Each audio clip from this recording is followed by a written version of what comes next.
Ertesi gün, 7 Mayıs'ta, Harding ve Gideon Spilett, Neb'den ayrıldı. Kahvaltı hazırlandıktan sonra Prospect Heights'a tırmandılar. Herbert ve Pencroft ise nehirden yukarı çıkıp odun stoklarını yenilediler. Mühendis ve muhabir kısa sürede küçük plaja ulaştı. Dugong'un mahsur kaldığı o plaja. Kuş sürüleri zaten kalabalığa saldırmıştı, taşlarla uzaklaştırılmaları gerekti. Çünkü J.Y. Roos, Dugong'un yağını koloninin kullanımı için saklamak istiyordu. Hayvanın etine gelince, bu da Malay takımadalarında mükemmel bir yiyecek sayılırdı. Ama bu Neb'in işiydi. O anda J.Y. Roos Harding'in aklı başka yerdeydi. Bir önceki gün yaşanan olayla çok ilgileniyordu. O gizemli sualtı savaşını çözmek istiyordu. Dugong'a verilen o tuhaf yarayı. Gölün kenarında durdu ve baktı, gözlemlemek için. Ama doğan güneşin ilk ışınlarında, sakin suların altında hiçbir şey görünmedi. Dugong'un bulunduğu plajda su sığdı. Ama o noktadan itibaren gölün tabanı yavaş yavaş derinleşiyordu. Merkezde derinliğin oldukça fazla olması kuvvetle muhtemeldi. Göl, adeta dev bir orta havza gibiydi. Red Creek'ten gelen suyla dolu. "Peki J.Y. Roos," dedi muhabir, "bu suda şüpheli bir şey yok gibi görünüyor." "Hayır, sevgili Spilett," diye yanıtladı mühendis. "Ve dünkü olayı gerçekten nasıl açıklayacağımı bilmiyorum." "Kabul ediyorum," dedi Spilett. "O yara çok garip, en azından olağan dışı. Topun sudan o şiddetle nasıl fırlatıldığını da açıklayamıyorum. Güçlü bir kolun onu fırlatıp aynı anda hançerle Dugong'a vurduğunu bile düşünebilirdi insan." "Evet," diye yanıtladı mühendis, düşünceli bir halde. "Orada anlayamadığım bir şey var. Ama sevgili Spilett, kendimi nasıl kurtardığımı daha mı iyi anlıyorsun? Dalgalardan nasıl çekilip Downs'a taşındığımı? Hayır, değil mi? Şimdi eminim ki orada bir gizem var ve onu bir gün keşfedeceğiz. Gözlemleyelim ama bu tekil olaylara takılmayalım. Yorumlarımızı kendimize saklayalım ve çalışmalarımıza devam edelim." Hatırlanacak ki mühendis henüz fazla suyun nereye aktığını keşfedememiş. Ama bir yerde mutlaka bir çıkış olduğunu biliyordu. Suyun güney açısında güçlü bir akıntı fark etti. Akıntıyı takip etti ve gölün güney noktasına ulaştı. Suda bir çöküntü vardı. Sanki su aniden yerdeki bir çatlakta kayboluyordu. Harding eğildi. Kulağını göl seviyesine dayadı ve yeraltı düşüşünün sesini net bir şekilde duydu. "İşte orada," dedi ayağa kalkarken. "İşte suyun boşaldığı yer. Orada, şüphesiz, granit uçurumdaki bir geçitten sonra denize katılıyor. Ve bunu kârımız için kullanabiliriz. Bulabilirim." Uzun bir dal kesti. Yapraklarını soydu ve batırdı. İki kıyı arasındaki açıda, su yüzeyinin sadece bir ayak altında büyük bir delik vardı. İşte bu, uzun zamandır aranan açılıştı. Akımın gücü o kadar kuvvetliydi ki dal mühendisin elinden koparılıp ortadan kayboldu. "Artık hiç şüphe yok," diye tekrarladı Harding. "İşte çıkış yolu ve onu görüşe açacağım." "Nasıl?" diye sordu Gideon Spilett. "Gölün su seviyesini 3 feet düşürerek." "Peki seviyeyi nasıl düşüreceksin?" "Daha büyük başka bir açıklık açarak." "Nerede, J.Y. Roos?" "Kıyıya en yakın kıyıda. Ama bu bir granit kütlesi," diye gözlemledi Spilett. "Peki," diye yanıtladı J.Y. Roos Harding, "graniti patlatacağım. Su kaçarken bu açıklığı ortaya çıkaracak. Ve sahile düşerek bir şelale yapacak," diye ekledi muhabir. "O düşüşü değerlendireceğiz," diye yanıtladı J.Y. Roos. "Gel, hemen." Mühendis, arkadaşını hızla oradan uzaklaştırdı. Harding'e olan güveni öylesine büyüktü ki, girişimin başarılı olacağından hiç şüphe duymuyordu. Ama yine de, bu granit duvar nasıl açılacaktı? Üstelik hiçbir alet olmadan, Harding ve muhabir çimneyse girdiklerinde Herbert ile Pencroft odun salını boşaltıyordu. "Ormancılar yeni bitirdi, kaptan," dedi denizci gülerek. "Mason istediğinizde hazır." "Masonlar değil, ama kimyagerler," diye yanıtladı mühendis. "Evet," diye ekledi muhabir, "adayı havaya uçuracağız." "Adayı patlatmak mı?" diye bağırdı Pencroft. "En azından bir kısmını," diye yanıtladı Spilett. "Beni dinleyin, dostlarım," dedi mühendis. Ve gözlemlerinin sonucunu onlara anlattı. Prospect Heights'ı destekleyen granit kütlesinin içinde önemli bir boşluk olduğunu düşünüyordu. İçine nüfuz etmek istiyordu. Bunun için suyun aktığı açıklığı önce temizlemek, sonra daha büyük bir çıkış yaparak seviyeyi düşürmek gerekiyordu. Ve bunun için bir patlayıcı madde üretilmeliydi.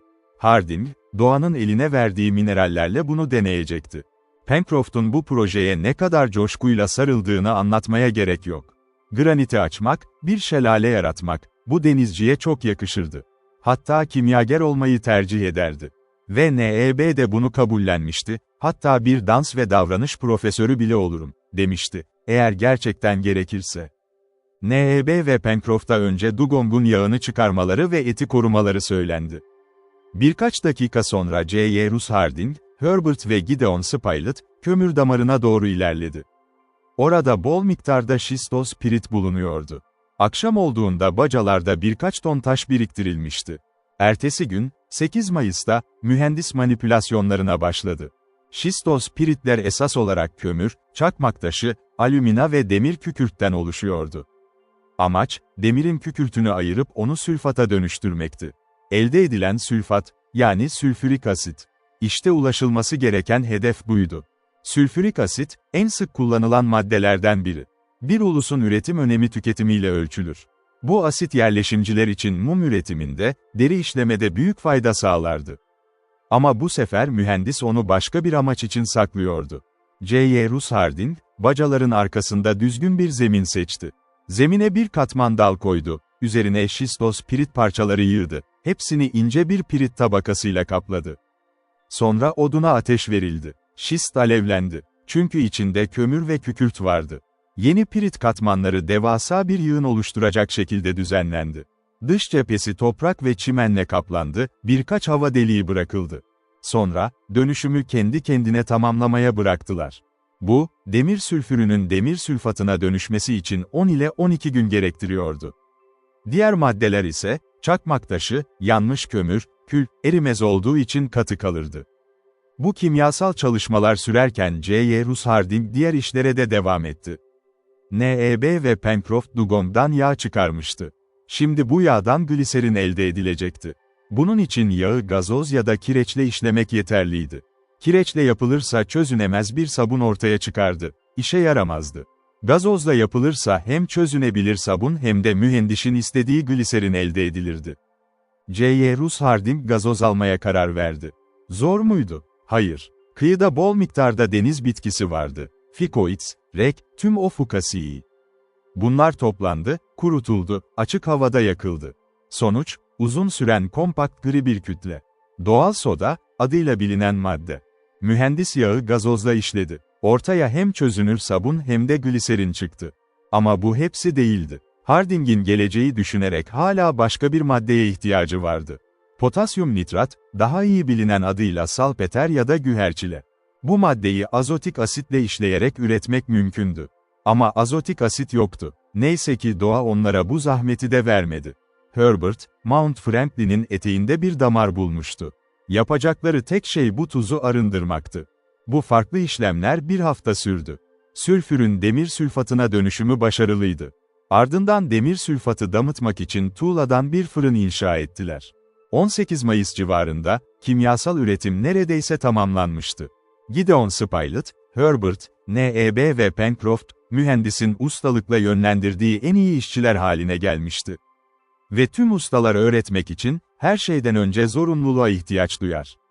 Pirit yığını tamamen eriyip azaldığında, elde edilen maddeler su dolu bir havuza yerleştirildi. Karıştırıldı, beklendi, süzüldü. Demir sülfatı ve alüminyum sülfatı içeren berrak bir sıvı alındı. Bu sıvı buharlaştırıldı, kristaller biriktirildi. Ve şimdi, Cyrus Harding bu sülfat kristallerinden sülfürik asit çıkaracaktı. Sülfürik asit üretimi genellikle çok pahalıydı. Özel aletler, platina kaplar, kurşun odalar gerekiyordu. Mühendisin elinde bunların hiçbiri yoktu.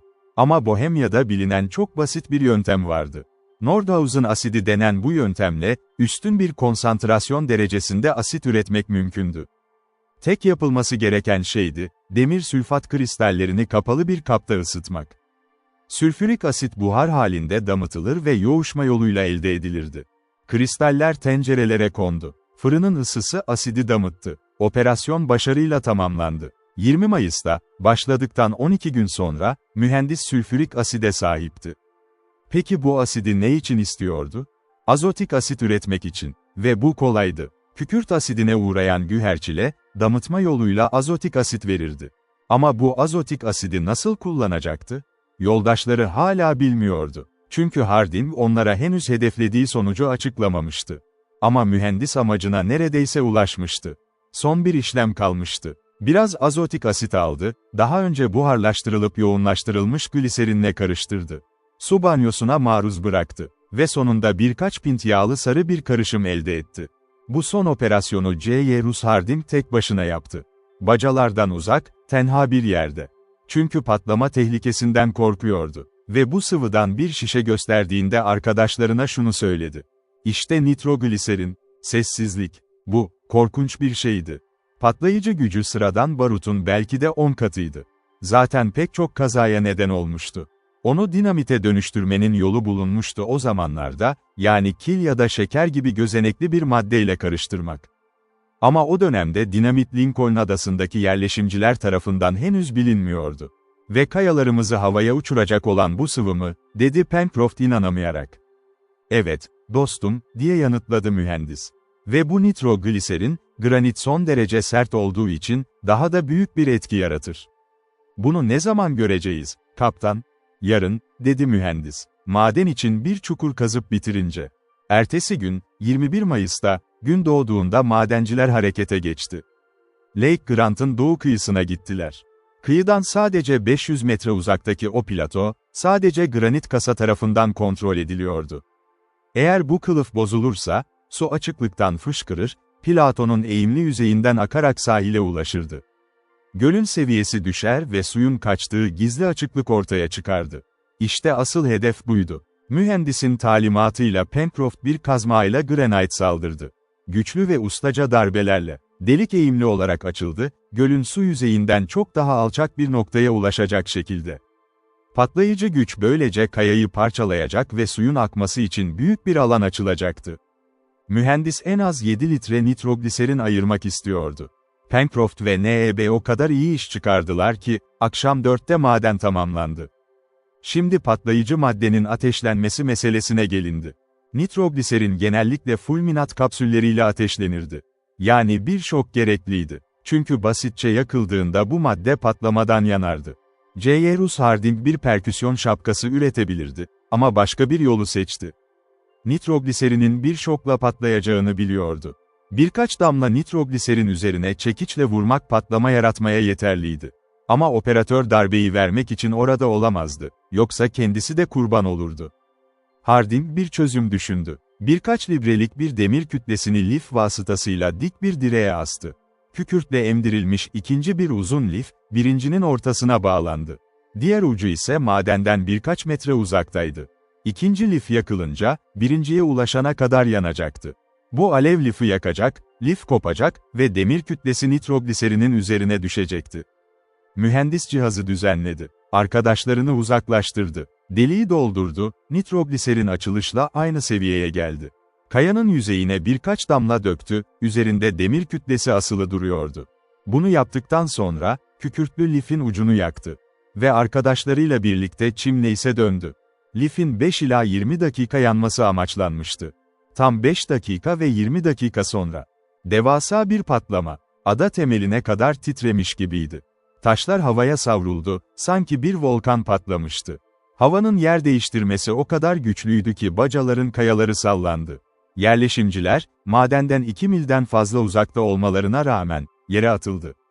Kalktılar, platoya tırmandılar. Patlama yerinin olduğu o bankın bulunduğu yere doğru koştular.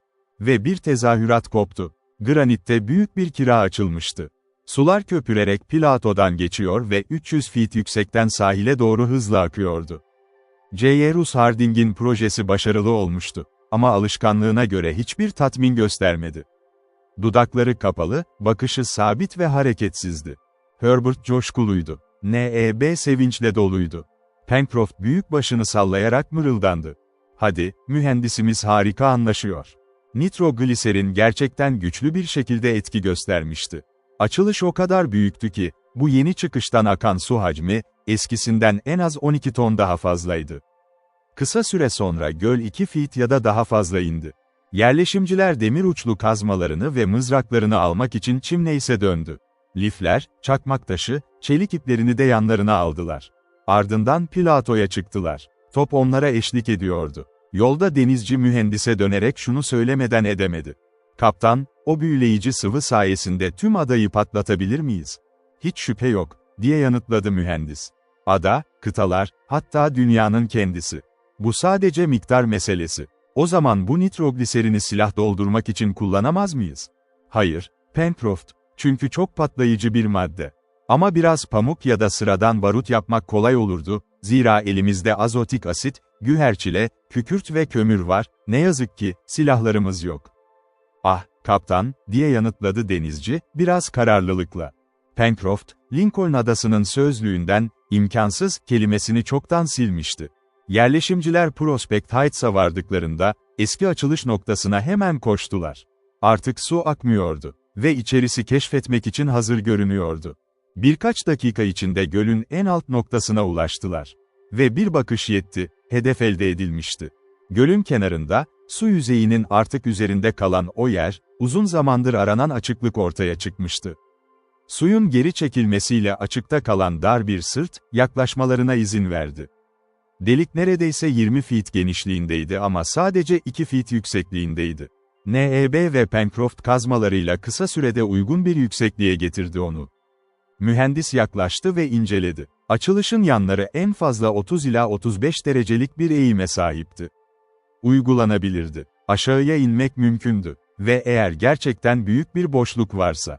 "Peki kaptan, neden duruyoruz?" dedi denizci sabırsızca. "Bakıyorsun, top zaten önümüzde." "Pekala," diye yanıtladı mühendis. "Ama yolumuzu görmeliyiz. Neb, git birkaç reçineli dal getir." Neb ve Herbert çam ve diğer ağaçlara koştular. Kısa süre sonra dallarla geri döndüler, bunlardan meşaleler yapıldı. Çakmak taşı ve çelikle yakıldı. Ve Cyrus Harding öncülük ederek yerleşimciler karanlık geçide girdi. Gölün daha önce doldurduğu o geçide. Düşünülebileceğinin aksine, geçidin çapı ilerledikçe büyüdü. Çok kısa sürede dik durabilir hale geldiler. Granit, suyun uzun süre boyunca aşındırmasıyla çok kaygandı. Düşme tehlikesi vardı. Ama hepsi birbirine ip ile bağlandılar. Tıpkı dağ tırmanışlarında yapıldığı gibi. Neyse ki granitteki bazı çıkıntılar doğal basamaklar oluşturuyordu. İnişi daha az tehlikeli kılan basamaklar. Damlalar kayalardan sarkıyordu, meşalelerin ışığında parlıyordu. Kaşifler, yanların sayısız sarkıtla kaplı olduğunu fark etti. Mühendis bu siyah graniti dikkatle inceledi. Katman yoktu, kırılma yoktu. Kütle kompakt ve son derece dardaneli bir yapıya sahipti. Bu geçit çok eskiden oluşmuştu, adanın doğuşundan beri. Su yavaş yavaş oymuştu burayı değil. Neptün değil, Plüton onu kendi eliyle sıkıştırmıştı. Ve duvarda patlama izleri ayırt edilebiliyordu. Suyun tüm yıkamalarına rağmen silinemeyen izler. Yerleşimciler çok yavaş indiler. Hayranlıkla doluydu içleri. Bu bilinmeyen derinliklere girişen, buraya ilk kez ayak basan insanlar olarak. Konuşmuyorlardı, ama düşünüyorlardı. Ve aynı düşünce birden fazla kişinin aklına geldi. Denizle bağlantılı bu iç boşluklarda bazı devasa yaratıkların yaşıyor olabileceği. Ama top grubun başında ilerliyordu. Ve köpeğin sezgisine güvenebilirlerdi. Tehlike anında uyarmadan durmayacaktı. Yaklaşık 100 feet indikten sonra, dolambaçlı bir yolu takip ettikten sonra. Harding durdu. Arkadaşları yanına geldi. Durdukları yer daha genişti. Bir mağaraydı orta boyutta. Tavandan su damlaları düşüyordu. Ama hava saf, biraz nemli ama hiçbir kötü koku üretmiyordu. "Peki, sevgili Cyrus," dedi Gideon Spilett. "Burası çok güvenli bir sığınak gibi görünüyor. Kayanın derinliklerinde iyi gizlenmiş ama, yaşanmaz bir yer." "Neden yaşanmaz?" diye sordu denizci. "Çünkü çok küçük ve çok karanlık. Büyütmek için boşluklar açamaz mıyız? Işık almak için açıklıklar," diye yanıtladı Pencroft. Artık hiçbir şeyi imkansız saymıyordu o. "Hadi keşfimize devam edelim," dedi Cyrus Harding. "Belki daha aşağıda doğa bu emeği bize bağışlamıştır." "Neredeyse 1/3'ünü gittik," dedi Herbert. "Doğru," diye yanıtladı Harding. 100 feet indik. 100 feet daha aşağıya gitmek imkansız değil." "Top nerede?" diye sordu Neb, sözü keserek. Mağarayı aradılar. Köpek yoktu. "Muhtemelen devam etti," dedi Pencroft. "Ona katılalım," diye yanıtladı Harding. İniş devam etti. Mühendis dikkatle geçitteki tüm sapmaları izliyordu. Ve bu kadar çok sapmaya rağmen, genel yönü net şekilde okuyabiliyordu. Denize doğru. Yaklaşık 50 feet daha indikten sonra, derinliklerden yükselen uzak sesler kulağa geldi. Durdular ve dinlediler. Geçidin oluşturduğu akustik boru, sesi net taşıyordu. "Bu topun havlaması," diye bağırdı Herbert. "Evet," diye yanıtladı Pencroft. "Ve cesur köpeğimiz öfkeyle havlıyor. Demir uçlu mızraklarımız var," dedi J.Y. Russ Harding. "Dikkatli olun ve ileri. Giderek daha ilginç oluyor," diye mırıldandı Gideon Spilett. Denizci de başını sallayarak katıldı. Ve hepsi köpeğin yardımına koştu. Topun havlaması giderek belirginleşiyordu ve garip derecede sert çıkıyordu. Bir hayvanla mı mücadele ediyordu? Bir kaçış yolu mu arıyordu? Tehlikeli de olabilirdi bu. Ama kaşifler artık karşı konulmaz bir merakın etkisiyle ilerliyordu. Birkaç dakika sonra, 16 feet daha derinleşerek topa kavuştular. Ve geçiş, geniş ve görkemli bir mağarada son buluyordu. Top ileri geri koşuyor, öfkeyle havlıyordu. Pencroft ve Neb meşalelerini sallayarak ışığı her yere fırlattı. Harding, Gideon Spilett ve Herbert mızraklarını kaldırdı. Her an hazır. Ama mağara boştu. Hiçbir şey yoktu. Hayvan da yoktu, insan da. Top yine de havlamaya devam ediyordu. Ne okşamalar ne de tehditler onu susturabildi. "Gölün sularının denize ulaştığı bir yer olmalı burası," dedi mühendis. "Tabii ki," diye yanıtladı Pencroft. "Ve bir delik var burada bir yerde. Git, Top, hadi." Köpek efendisinin sesinden heyecanlanarak mağaranın köşesine koştu. Havlaması daha da yükseldi. Onu takip ettiler. Ve meşalelerin ışığında, granitte dik bir kuyu ortaya çıktı. Su buradan kaçıyordu. Ama bu sefer eğimli ve geçilebilir bir yol değildi. Dik bir kuyuydu. İçine girmek imkansızdı. Meşaleler açıklığın üzerinde tutuldu. Hiçbir şey görünmedi. Harding yanan bir dal aldı ve uçuruma fırlattı. Alevli reçine, düşüşün hızıyla daha da parlayarak kuyunun içini aydınlattı. Ama yine de hiçbir şey görünmedi. Alev sonra hafif bir tıslama ile söndü. Bu o dalın suya ulaştığını, yani deniz seviyesine indiğini gösteriyordu.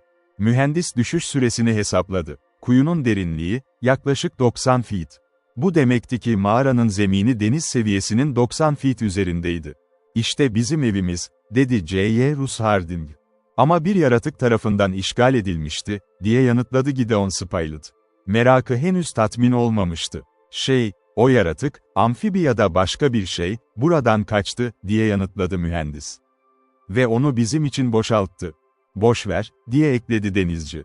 "Sadece top olmayı çok isterdim çeyrek saatliğine. Çünkü boşuna havlamıyor." J.Y. Russ Harding köpeğine baktı. Sessizce şunu mırıldandığı duyulabilirdi. "Evet, top bizden daha çok şey biliyor." Ama yerleşimcilerin istekleri büyük ölçüde karşılanmıştı. Şans ve liderlerinin olağanüstü bilgeliği onlara büyük bir hizmet vermişti. Artık devasa bir mağaraları vardı. Büyüklüğü zayıf meşalelerle tam ölçülemiyordu ama, odaları bölmek kolay olurdu. Tuğla bölmeler yapılabilir, depo ya da en azından geniş bir barınak olarak kullanılabilirdi. Gölün suyu bir daha geri dönemezdi. Yer boştu. İki zorluk kalmıştı. Birincisi, bu katı kayaların ortasında aydınlatma sorunu. İkincisi, erişimi kolaylaştırmak. Granitin kalınlığı nedeniyle yukarıdan ışık almak mümkün değildi. Ama belki de deniz tarafındaki dış duvar delinebilirdi. J.Y. Russ Harding iniş sırasında ivme ve pasajın uzunluğunu kabaca hesaplamıştı. Dış duvar çok kalın olamadı. Eğer ışık böyle elde edilebilseydi, bir kapı delmek de mümkün olurdu. Ve dışarıya bir merdiven yapılabilirdi. Harding fikirlerini arkadaşlarına anlattı. "O zaman kaptan, işe koyulalım," diye yanıtladı Pencroft. "Kazma elimde. Nereye vuracağımı söyle." "Al," diye yanıtladı mühendis ve denizciye bir noktayı işaret etti. Kalınlığın çok azaldığı bir girinti. Pencroft granite saldırdı. Yarım saat boyunca kıvılcımlar ve kırıntılar havada uçtu. Neb onu rahatlattı, sonra Spilett Neb'in yerini aldı. Bu iş 2 saat sürdü. Ve bir an geldi ki duvarın teslim olmayacağından korkmaya başladılar. Ama tam o sırada, son bir darbe. Gideon Spilett'in kazması kayanın içinden geçti ve dışarıya düştü. "Yaşasın, yaşasın," diye bağırdı Pencroft. Duvarın kalınlığı sadece 3 feet ölçülmüştü. Harding gözünü açıklığa yapıştırdı. 80 feet aşağıda, deniz kıyısı uzanıyordu. Adacık görünüyordu. Ve açık deniz. Ve o açıklıktan inen ışık, muhteşem mağarayı aydınlattı. Sihirli bir etki. Sol taraf sadece 30 feet yükseklik ve genişliğindeydi. Ama sağ taraf, devasa bir yerdi. Tonozlu çatısı 80 feet yüksekte yükseliyordu. Bazı yerlerde düzensiz granit sütunlar vardı. Tonozlu çatı, eliptik kemerler oluşturuyordu. Sivri pervazlarla süslü kemerler, karanlık bölmelere kayboluyordu. Bolca çıkıntı, bolca kolye gibi asılı sarkıtlar. Bu mağara, tüm Bizans, Roma ve Gotik mimari tarzlarıyla boy ölçüşebilirdi. Ama insan eli değmemişti. Sadece doğa yaratmıştı bunu. Doğa oymuştu bu peri alhambrayı bir granit kütlenin içine. Yerleşimciler hayranlıkla doluydu. Yalnızca dar bir boşluk beklerlerdi. Ama karşılarında harika bir saray gibi bir şey duruyordu. NEB şapkasını çıkarmıştı. Sanki bir tapınağa girmiş gibiydi. Her ağızdan hayranlık çığlıkları yükseldi. Hurralar yankılandı ve karanlık neflerde söndü. "Ah, dostlarım," diye bağırdı C.Y. Rus Harding. "Ateşi yaktıktan ve sol kısmı odalarımız ve depolarımız olarak düzenledikten sonra, bu muhteşem mağarayı da çalışma odamız ve müzemiz yapacağız." "Ve bunu ne diyeceğiz?" diye sordu Herbert. "Granit ev," diye yanıtladı Harding. Bu isim arkadaşları tarafından alkışlarla karşılandı. Meşaleler neredeyse tükenmişti. Geri dönmek zorundaydılar. Ve ertesi güne, yeni konutlarının düzenlenmesi için gereken çalışmalara bıraktılar her şeyi. Ayrılmadan önce C.Y. Rus Harding bir kez daha o karanlık kuyunun başına geldi. Deniz seviyesine dik olarak inen kuyunun. Dikkatle dinledi. Hiçbir ses duyulmadı. Suyun bile sesi yoktu. Yanan bir dal yine bırakıldı uçuruma. Kuyunun yanları bir süre aydınlandı. Şüpheli bir şey görünmedi. Eğer bir deniz canavarı, gölün suyunun çekilmesiyle hazırlıksız yakalanmışsa, yeraltı yoluyla çoktan denize geri dönmüş olurdu. Bu sırada mühendis hareketsiz duruyordu. Gözleri körfezde. Tek kelime etmiyordu. Denizci yanına geldi ve koluna dokunarak dedi ki, "Kaptan, ne istiyorsun, dostum?" diye sordu mühendis, sanki rüyadan uyanmış gibi. "Meşaleler yakında sönecek. İleri," diye yanıtladı C.Y. Rus Harding. Küçük grup mağaradan çıktı ve karanlıkta yukarı doğru ilerlemeye başladı. Top arkayı kapatıyordu. Ara sıra hırlamaya devam ediyordu. Tırmanmak yeterince ağırdı. Yerleşimciler uzun granitin ortasındaki o küçük duraklama noktasında birkaç dakika nefes aldı. Sonra tekrar tırmandılar. Kısa süre sonra daha taze bir hava hissedildi. Duvarlar artık parlamamıştı. Meşaleler söndü birer birer. Neb'in taşıdığı son biri hariç. Eğer karanlığa kalmak istemiyorlarsa acele etmelilerdi. Acele ettiler. Ve saat 4'ten biraz önce, son meşale de söndü. C.Y. Rus Harding ve yoldaşları geçitten dışarı çıktı.